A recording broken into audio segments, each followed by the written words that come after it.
Get ready for the dictation. Start. The increased duty on fuel can fund welfare, but arbitrary methods will have implications.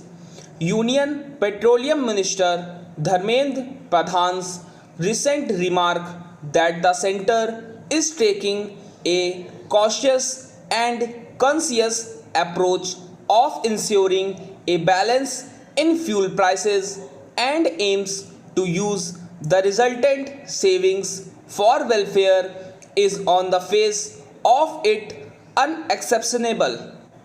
With global oil prices still about 45% lower than 2019 closing levels despite coordinated supply cuts by major producers, India had an opportunity to pass on the benefit to consumers and provide a fillip to be calmed consumption that the deregulated oil marketing companies chaos not to reduce pump prices even when crude tumbled last month could be attributed to their caution amid a sharp slump in demand in the wake of the nationwide lockdown.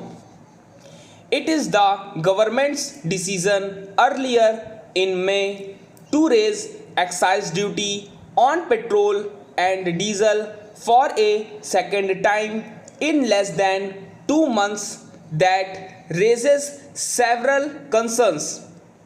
For one subsequent to the latest increase, the centre's tax revenue on a litre of petrol sold by IOC in Delhi as on May 16 was 1.8 times the fuel's freight inclusive base price of rupees 18.28 and represented 46% of the final retail price of rupees 71.26, with economic activity brought to a near standstill by the lockdown. The centre's overall revenue prospects have come under severe strain, and from that perspective the government's move to maximize its takings from transport fuels is understandable. Still, the fact that the government has consistently tinkered with the duty structure through recent years of largely benign oil prices undermines the benefits from pricing deregulation that ought to have accrued to oil companies and consumers. Back in 2018, ahead of key assembly elections, the centre had cut the excise duty at a time when global crude prices were on the ascent in order to minimize any electoral fallout from unchecked fuel costs. The government's goal of maximizing revenue from fuel products to fund welfare measures can only bear fruit if demand for petrol and diesel remains unaffected by the continuing high costs.